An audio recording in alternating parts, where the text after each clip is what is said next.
Infinity, seriously,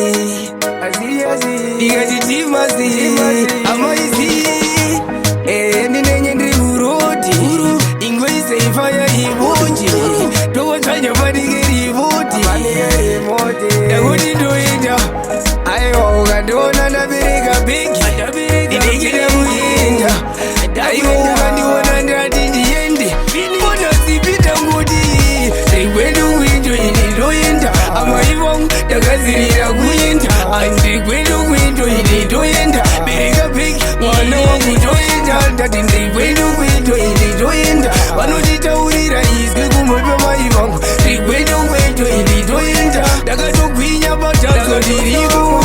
changu ndakauya kuzoratidza chipo daimangouya mangovhura maziso totenda mese muri kuterera hazisi zvekutamba vese vachamerera mwari dai vangodzikisa zimba vese pandinofamba ndichimba daimangoita kuti chese chatoronga natinesi chese chicharungwa nevanoita ati ndiri kwedu kwedu toenda amai vangu ndakadzirira kuenda ai ndiri kwedu kwedu ili toenda infinity audze kuti ndapecha ine ndiri kwedu kwedu ili toenda anozi Bhuru aiwa ine ndatenga ai ndiri kwedu kwedu ili toenda infinity toti aiwa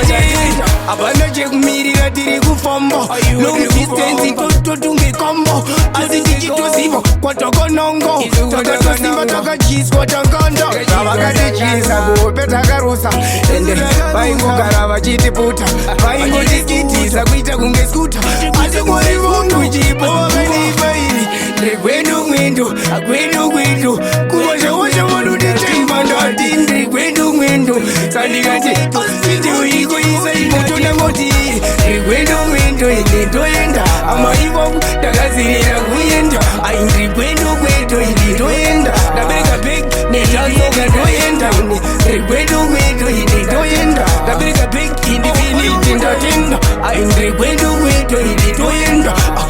ikati goma dzakatendwa chenzakangoma ndatopinda minesima tonjaunze simba inera ndoshandisa padinovuka pese padinomuka zvakachena zvimwe zvakableswa Infinity